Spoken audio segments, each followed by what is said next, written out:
खबरों के निष्पक्ष विश्लेषण के लिए सब्सक्राइब करें Jantantra TV and press the bell icon. Never miss any update.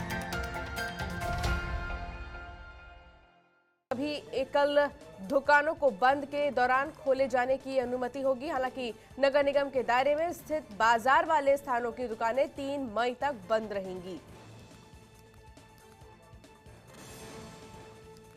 गृह मंत्रालय ने राज्य और केंद्र शासित प्रदेशों में दुकान एवं प्रतिष्ठान अधिनियम के तहत पंजीकृत दुकानों को 50% कार्यबल के साथ खोले जाने की अनुमति दी। साथ ही कहा है कि ऐसा प्रतिष्ठानों को सोशल डिस्टेंसिंग जैसी सुविधाओं का पालन करना होगा। एमएचए की तरफ से कहा गया है कि यह आदेश कंटेनमेंट जोन में लागू होगा। बता दें कि इस वायरस की वजह से अब तक व्यापार पर काफी असर पड़ा है, जहां अभी भी दुकानें बंद हैं। इस बीच कुछ दिन पहले ही कई राज्यों ने छूट जरूरी सामान वाली दुकानों को खोलने की घोषणा की थी।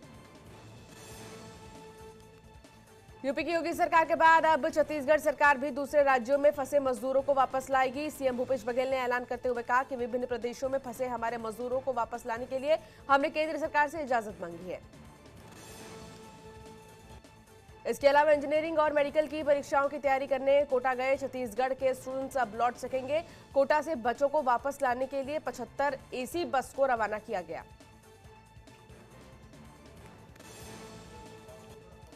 हर बस में एक इंस्पेक्टर और पुलिस के पुरुष महिला जवान भी होंगे। रायपुर के पुलिस ग्राउंड में शहर के अलग अलग कोने से बस पहुंची। इन्हें यहां से एक एक कर रवाना किया गया।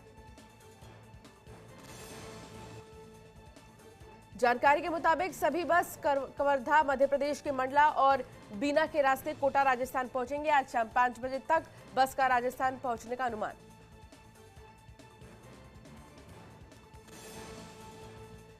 सीएम योगी ने बड़े फैसले लेते हुए कहा कि दूसरे राज्यों में फंसे यूपी के मजदूरों को वापस लाया जाएगा। सीएम ने इसके लिए बस एक ही शर्त पर भेजने की बात कही है।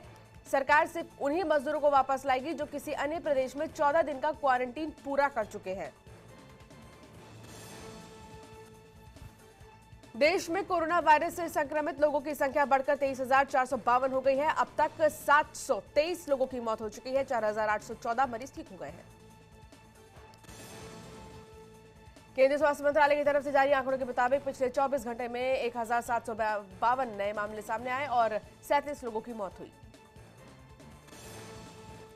स्वास्थ्य मंत्रालय ने कहा कि लॉकडाउन लागू करने का फैसला सही समय पर लिया गया था। यह कोरोना वायरस संक्रमण को फैलने से रोकने में प्रभावी रहा। स्वास्थ्य मंत्रालय के संयुक्त सचिव लव अग्रवाल ने कहा कि कोरोना वायरस का समुदाय स्तर पर प्रसार रोकने के लिए हम जिला राज्य स्तर पर सामुदायिक निगरानी व्यवस्था लागू कर रहे हैं। पिछले 14 दिनों में 80 जिलों से कोविड-19 का कोई भी नया मामला सामने नहीं आया। लव अग्रवाल ने बताया कि स्वास्थ्य मंत्रालय ने राज्यों से बात की है और उनके सहयोग के लिए धन्यवाद दिया है। इसके साथ ही उन्होंने कहा कि लोगों को ये समझाने की जरूरत है कि इस महामारी से घबराने की जरूरत नहीं है, बल्कि लड़ने की जरूरत है।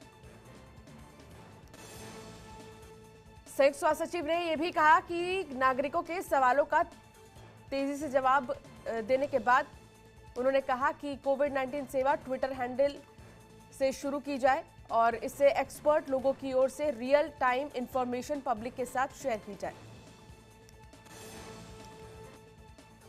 गृह मंत्रालय की प्रवक्ता पुण्य सलीला श्रीवास्तव ने कहा कि जो क्षेत्र हॉटस्पॉट नहीं है वहां छूट दी गई है। गृह मंत्रालय ने कहा कि आर्थिक गतिविधियों उद्योगों को लेकर कुछ गलतफहमी थी। गृह मंत्रालय ने सभी राज्यों को चिट्ठी लिखी है। किसी फैक्ट्री में संक्रमण होने पर मालिक को सजा नहीं होगी।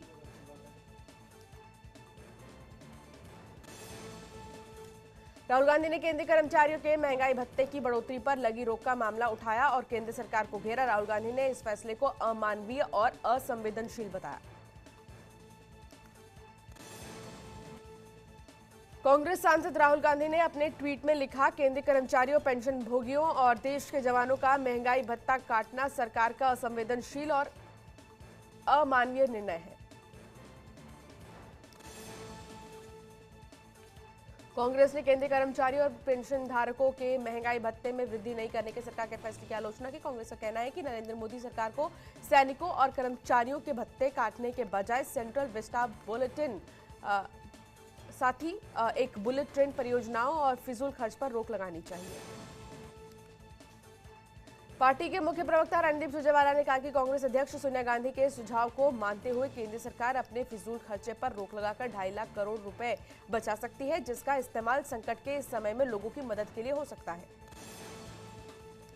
सुरजेवाला ने कहा कि कोरोना वायरस महामारी के संकट से पैदा हुई आर्थिक मंदी और आय की तंगी पर मरहम लगाने की बजाय मोदी सरकार जले पर नमक छिड़कने में लगी है। बिहार के मगध मेडिकल थाना क्षेत्र के गुल्ली गांव में एसएसबी जवान के भाई की गोली मारकर अपराधियों ने हत्या कर दी। मृतक का कसूर सिर्फ इतना था कि उसने 2 गांवों के युवकों के बीच मारपीट को रोकने की कोशिश की थी। फिलहाल पुलिस मामले की जांच में जुटी। मोतिहारी के सुगौल अंचल के तत्कालीन सर्किल इंस्पेक्टर किशोर कुमार के आवास में हुई छापेमारी। मोतिहारी एसपी के आदेश पर एसपी मुख्यालय सुगौली थाना परिसर स्थित सर्किल इंस्पेक्टर के आवास पर छापेमारी कर रहे थे। बताया जा रहा है कि इंस्पेक्टर पर पैसा वसूली करने का आरोप है। कोरोना वायरस संकट के बीच प्रधानमंत्री नरेंद्र मोदी ने सभी ग्राम पंचायतों के प्रमुखों को संबोधित किया। पंचायती राज दिवस के मौके पर पीएम मोदी ने नए ई ग्राम स्वराज पोर्टल और ऐप की शुरुआत की।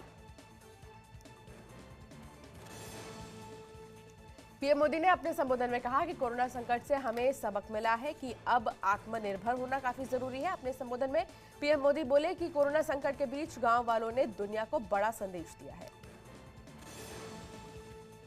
पीएम मोदी ने कहा कि गांव वालों ने सोशल डिस्टेंसिंग नहीं बल्कि 2 गज दूरी का संदेश दिया है, जिसने काम किया है। साथ ही ये लड़ाई जितनी ज्यादा कठिन होगी उतनी ज्यादा एकता की जरूरत है। मुख्यमंत्री अरविंद केजरीवाल ने कोरोना से निपटने में प्लाज्मा थेरेपी को बताया कारगर। कहा कोरोना के 4 मरीजों को मंगलवार को प्लाज्मा दिया गया था। इसमें से 2 लोगों को जल्द छुट्टी मिल सकती है। बाकी 2 मरीजों के सेहत में सुधार हो रहा है। केजरीवाल ने कहा कि प्लाज्मा थेरेपी के नतीजे उत्साहवर्धक रहे। दिल्ली वासियों से बात करते हुए सीएम अरविंद केजरीवाल ने कहा कि ये अभी शुरुआती नतीजे हैं। हम ये ना समझे कि कोरोना का इलाज मिल गया। लोगों की अपील करते हुए सीएम अरविंद केजरीवाल ने कहा कि कई लोगों ने डेंगू के लिए ब्लड दिया होगा, ठीक उसी तरह आपके ब्लड में से प्लाज्मा निकाल लेंगे और फिर आपका ब्लड वापस डाल देंगे। वाराणसी में युवा चेतना के राष्ट्रीय संयोजक रोहित कुमार सिंह ने प्रधानमंत्री नरेंद्र मोदी से दिहाड़ी मजदूर और गरीब लोगों के लिए आर्थिक नीति बनाने की मांग की है। साथ ही रोहित सिंह ने यूपी के सीएम योगी आदित्यनाथ से गांव-गांव में लोगों की भोजन की व्यवस्था कराने की मांग की है। देश के 101 पूर्व ब्यूरोक्रेट्स ने खत लिखकर कोरोना वायरस के संक्रमण के दौरान मुसलमानों के साथ भेदभाव का आरोप लगाया है। इन ब्यूरोक्रेट्स ने अलग-अलग राज्यों के मुख्यमंत्रियों और राज्यपाल को चिट्ठी लिखकर अपनी आपत्ति दर्ज कराई है। ओपन लेटर में इन पूर्व अफसरों ने कहा है कि कोरोना के लिए एक समुदाय को जिम्मेदार ठहराना निंदनीय है। खत में कहा गया है कि कोरोना वायरस के केस बढ़ने के बाद तबलीगी जमात में इकट्ठा हुए लोगों की आलोचना की गई। खत में कहा गया है कि तबलीगी जमात ने दिल्ली सरकार की एडवाइजरी को नजरअंदाज करके कार्यक्रम किया, जो गलत था, लेकिन मीडिया के एक हिस्से ने कवरेज में पूरे मुस्लिम समुदाय को जिम्मेदार ठहराया, जो गैर जिम्मेदार न है। पत्र में मुख्यमंत्रियों और उपराज्यपालों से अपील की गई है कि वो जागरूक रहें और हर किसी समुदाय के सामाजिक बहिष्कार को रोकने के लिए कहें, ताकि जरूरतमंदों को इलाज की अहम सेवाएं मुहैया हो सके। उत्तराखंड के लक्सर में एक लाइनमैन की लाइन पर काम करते समय मौत हो गई। लाइनमैन लाइन पर काम कर रहा था, तभी अचानक करंट आ गया और लाइनमैन की मौके पर ही मौत हो गई। बिहार के गया लॉकडाउन के बीच नसरीन परवीन और अनंत कुमार नाम के इस कपल ने जाति धर्म की बंदिशों को तोड़कर रचाई शादी। घर वालों के विरोध करने पर दोनों ने विष्णुपद मंदिर में दोनों ने 7 फेरे लेकर की शादी। लॉकडाउन के बावजूद उत्तर प्रदेश में कोरोना में का संक्रमण तेजी से बढ़ रहा है। उत्तर प्रदेश में 57 जिलों में अब तक कोरोना वायरस के 1604 संक्रमित केस सामने आ चुके हैं। इनमें से एक्टिव केस की संख्या 1374 है, तो वहीं 206 लोगों को डिस्चार्ज किया जा चुका है, जबकि 24 लोगों की अब तक कोरोना के चलते मौत हो चुकी है। 5 जिले ऐसे भी हैं जहां 24 घंटे में कोरोना के 80 मरीज सामने आए हैं।